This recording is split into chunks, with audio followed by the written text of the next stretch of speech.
আসসালামু আলাইকুম ওরহমতুল্লাহি ওবারাকাতু। বিসমিল্লাহির রহমানির রহিম। প্রিয় বন্ধুগণ, আপনারা সকলেই জানেন যে বাবা হাজি আলী দরগা সমুদ্রের মাঝখানে অবস্থিত এবং বর্তমানে কেমনভাবে মুম্বাইয়ে ভয়ঙ্কর এবং জোরদার বৃষ্টি হচ্ছে এবং কেমনভাবে এই বৃষ্টির পানি পুরো শহরে তাবাহি মাচিয়ে রেখেছে। শুধু তাই নয়, জোরদার বৃষ্টি হওয়ার কারণে সমুদ্রের পানিও অত্যন্ত দ্রুত গতিতে ছুটোছুটি করছে। কিন্তু এই সময় সমুদ্রের মাঝখানে অবস্থিত হাজি আলী দরগা এমনই এক কারিশমা সামনে এসেছে, যেটি দেখার পর আজকে পুরো দুনিয়ার মানুষ হয়রান এবং পেরেশান হয়ে গিয়েছে। শুধু তাই নয়, এই ব্যাপারে জেনে আপনারও হুঁশ উড়ে যাবে। এই জন্য আজকের এই ভিডিওটি আপনাদের সকলের জন্য অত্যন্ত খাস হতে চলেছে।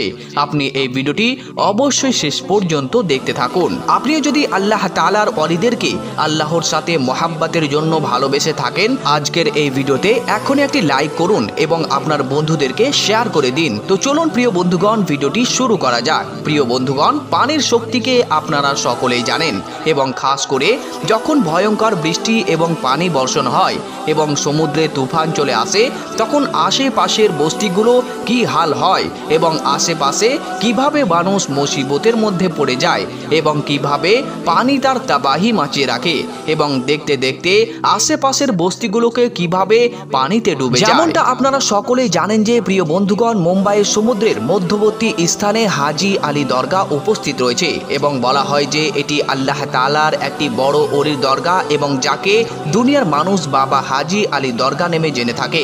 পৃথিবীতে এমন অনেক কম মানুষই আছে যারা এই হাজি আলী দরগা সম্বন্ধে জানে না। পুরো দুনিয়ার মানুষ সমুদ্রের মধ্যে বাদশাহ বলা বাবা হাজি আলীর দরগাকে জানে এবং এই জন্য পুরো দুনিয়ার কোনা কোনা থেকে মানুষ হাজি আলী দরগার জিয়ারত করতে আসে। আমি আপনাকে বলে রাখি যে বাবা হাজি আলী দরগা মুম্বাইয়ের একটি সমুদ্রের মধ্যে অবস্থিত রয়েছে, যার ব্যাপারে দুনিয়ার ছোট ছোট বাচ্চারাও অবগত আছে। এই দরগাতে হিন্দু, মুসলিম, জৈন, শিখ, ঈসাই এবং সকল ধর্মের মানুষ এই হাজি আলী দরগাতে এসে উপস্থিত হয় এবং নিজের বাড়ির মানুষদের জন্য মানত করে থাকে এবং চোখের পলকেই নাকি এখানে আসলে তাদের সকল মানত পূরণ হয়ে যায়। বাবা হাজি আলী দরগা এমনই একটি মাজার যেখানে ধর্ম এবং মাযহাবের কোনো বন্ধন নেই। এই মাজারে হাজার হাজার মানুষ প্রতিদিন বিভিন্ন ধর্মের জিয়ারত করার জন্য আসেন। বাবা হাজি আলী দরগা নিজের খাস কেরামতের জন্য এবং কারিশমার জন্য পুরো পৃথিবীতে প্রসিদ্ধ হয়ে আছে। বাবা হাজি আলীর এই দরগা হাজি আলী শাহ বুখারী রাহমাতুল্লাহ আলাইহি এর বলা হয়ে থাকে যে এই দরগাতে এসে যদি কোনো ব্যক্তি সত্য মন থেকে কিছু বলে এবং কোনো মানত মানে, তাহলে সেটি তাড়াতাড়ি পূরণ হয়ে যায়। জানকারীর মোতাবেক 15 শতাব্দীর ইসবিতে মুম্বাইয়ের ওরলিতে উপস্থিত সমুদ্রের মধ্যবর্তী স্থানে বাবা হাজি আলীর এই দরগা বানানো হয়েছিল। পুরো পৃথিবীতে এই দরগা একটি অন্যরকম পরিচয় রয়েছে। বাবা হাজি আলী দরগা সব থেকে খাস এবং গুরুত্বপূর্ণ কথা হলো এই যে একে জামিন থেকে কমসে কম 500 গজ দূর সমুদ্রের মধ্যে বানানো হয়েছে। সেই জন্য এই দরগাতে মানুষদের পৌঁছানোর জন্য সমুদ্র থেকে একটি লম্বা দূরত্বের রাস্তা অতিক্রম করতে হয়, যার জন্য একটি পুলও বানানো হয়েছে যেটি সিমেন্ট দিয়ে তৈরি করা হয়েছে। আর এর রাস্তাটি খুব চওড়াও নয়, কিন্তু এই পুল এর দুই সাইডে সমুদ্রের পানি দিয়ে ঘেরা। এখানে সব সময় পানির ঢেউ এবং সমুদ্রের তুফান আসতে যেতে থাকে, আর যেই কারণে এই পুলটিকে বন্ধও করে দেওয়া হয়। তারপর এই পুলের উপরে কেউ যেতেও পারে না, কেউ আসতেও পারে না। শুধু তাই নয়, বাবা হাজি আলীর দরগার সব থেকে বড় কারিশমা হলো এই যে সমুদ্রে তুফান এবং ভয়ঙ্কর বৃষ্টির কারণে ঢেউয়ে উপচে পড়া যে পানিগুলো আসে, সেই পানিগুলো এক ফোঁটাও দরগার ভেতরে প্রবেশ করতে পারে না। এই কারণে এই দরগার দৃশ্য দেখতে আরো বেশি সুন্দর লাগে।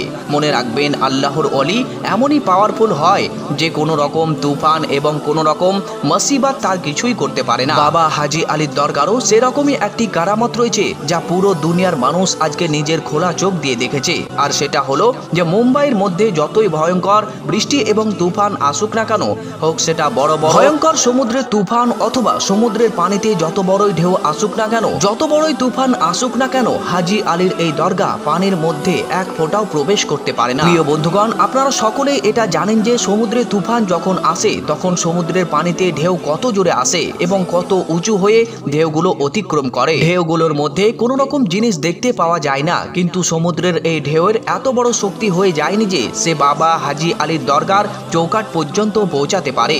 এবং বাবা হাজী আলীর এই কারামত কোনো মানুষ থেকে গোপন নয়, সকল মানুষ এই কারামত সম্পর্কে নিজের চোখে দেখে এবং অবগত হয়। প্রিয় বন্ধুগণ, এছাড়াও আপনারা সকলেই জানেন যে বর্তমানে কিছুদিন আগে মুম্বাইয়ে কত বড় ভয়ঙ্কর এবং জোরদার বৃষ্টি হয়েছিল। শুধু তাই নয়, সাথে সাথে সমুদ্রের পানিতে এমন বড় বড় তুফান এসেছিল যার কবলে আজকে পুরো মুম্বাই শহর এসে গিয়েছিল।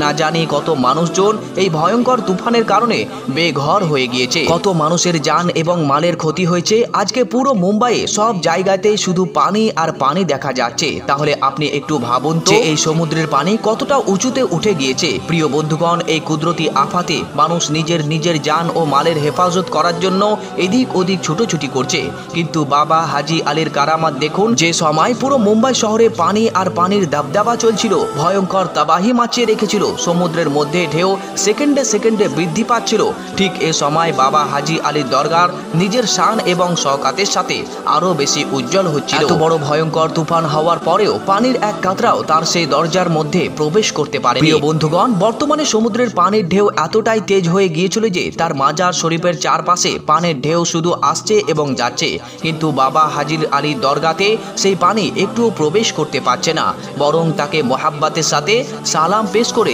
আবারও সেগুলো ফিরে যাচ্ছে।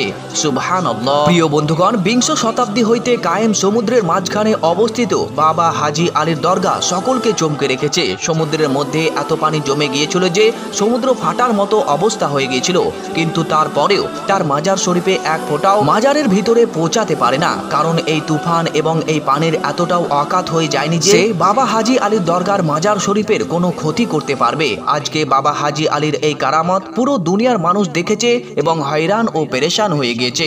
তারা শুধু এটাই ভাবছে যে সমুদ্রের পানিতে এতটা তেজ হওয়ার পর কেন সেই পানি বাবা হাজী আলীর দরবারে প্রবেশ করতে পারে না। প্রিয় বন্ধুগণ, এই ব্যাপারেও একটি ঘটনা রয়েছে। প্রিয় বন্ধুগণ, এই ঘটনাটি আমি আপনাকে খুলে বলছি, যেটি বাবা হাজী আলী শাহ বুখারী যখন তার নিজের মায়ের কাছ থেকে আদেশ নিয়ে প্রথমবারের মতো ব্যবসা শুরু করার জন্য নিজের বাড়ি থেকে বের হয়েছিলেন, তখন তিনি মুম্বাইয়ের এই ওয়ারলি এলাকাতে এসে থাকতে শুরু করেছিলেন। এখানে থাকতে থাকতে তিনি অনুভব করলেন যে তিনি তার নিজের জিন্দেগিকে হিন্দুস্তান অর্থাৎ ভারত থেকে ইসলাম প্রচার এবং প্রসারের মধ্যে কাটিয়ে দিবেন। এটা ভেবেই তিনি এখানে ওয়ারলি এলাকাতে থাকতে আরম্ভ করেন। কিছুদিন পর বাবা হাজী আলী শাহ বুখারী নিজের মাকে একটি চিঠি লিখে এই ব্যাপারে জানিয়ে দেন এবং এরপর তিনি তার কাছে কারোবার এবং ব্যবসা করে যত ধন সম্পদ দৌলত ছিল সেগুলো তিনি সব গরিব এবং বেসাহারা মানুষদের মধ্যে বন্টন করে দেন এবং এরপর ইসলাম প্রচার এবং প্রসারের জন্য বেরিয়ে পড়েন। তিনি তার জীবনের সাথে জুড়ে থাকা প্রত্যেকটি জিনিস গরিবদের মধ্যে দান করে দেওয়ার পরে বাবা হাজী আলী শাহ বুখারী সর্বপ্রথম পবিত্র সফরের উদ্দেশ্যে রওনা হন এবং তিনি তার হজ মোকাম্মল করেন এবং এই সফর করার সময় তিনি এই দুনিয়া থেকে পরকাল গমন করেন। প্রিয় বন্ধুগণ, জানকারী লোকেদের কথা হলো বাবা হাজী আলী ইন্তেকাল আরবের সরজমিনেই করেছিলেন এবং যাকে তাবুতের মধ্যে সমুদ্রে ছেড়ে দেওয়া হয়েছিল এবং তার সেই তাবুক আরব সাগর থেকে পাড়ি দিয়ে মুম্বাইয়ের ওয়ারলি এলাকাতে এসে দাঁড়িয়ে গিয়েছিল, যেখানে এখন বাবা হাজী আলীর দরগা শরীফ তৈরি করা হয়েছে। এটাতে কারিশমার কথা হলো এই যে এত বড় সমুদ্রতে বাবা হাজী আলীর তাবুক সমুদ্রের কোথাও না দাঁড়িয়ে আর কোথাও না ডুবে গিয়ে বরং সেটি ওয়ারলি শহরে এসেই দাঁড়িয়ে গিয়েছিল। এরপর বাবা হাজী আলীর এই কারামত যখন মানুষ দেখে তো ওই জায়গায় যেখানে তাবুত এসে দাঁড়িয়েছিল সেখানে একটি মাজার শরীফ বানিয়ে দেয়, অর্থাৎ দরগা বানিয়ে দেয়। আজকেও যখন সমুদ্রের তেজ ঢেউ এবং ভয়ঙ্কর বৃষ্টি এবং তুফান হয়, তারপরেও বাবা হাজী আলীর আদবের কারণে সমুদ্রের পানি তার দরগার ভেতরে প্রবেশ করে না। আর প্রিয় বন্ধুগণ, এটাকে ইসলামের একটি সত্য এবং বড় নিশানি বলে সকলেই মনে করে থাকে। প্রিয় বন্ধুগণ, ওলি আউলিয়ার এই রকম কারামত দেখার পর সত্যি সত্যি ঈমান বৃদ্ধি পায়। এরকম কারামত দেখার পর আমরা এই কথার আন্দাজ করতে পারি যে সত্যি আল্লাহ তাআলার ওয়ালিকে আজকেও তাদের শান ও শওকাত পৃথিবীর মধ্যে জিন্দা রয়েছে আর তাদের মধ্যে আল্লাহ তাআলার কুদরত মওজুদ রয়েছে। দুনিয়াতে উপস্থিত থাকা পর্যন্ত যেমন ভাবে তাদের শান ও শওকাত বাকি ছিল, মৃত্যুর পরেও তাদের শান ও শওকাত তেমনই ভাবে বাকি রয়েছে। প্রিয় বন্ধুগণ, যদিও আপনি আল্লাহ তাআলার ওয়ালিদের এরকম কুদরতের কারিশমাকে বিশ্বাস করে থাকেন, তাহলে অবশ্যই আজকের এই ভিডিওটিতে লাইক করে আপনার বন্ধুদেরকে শেয়ার করে দিন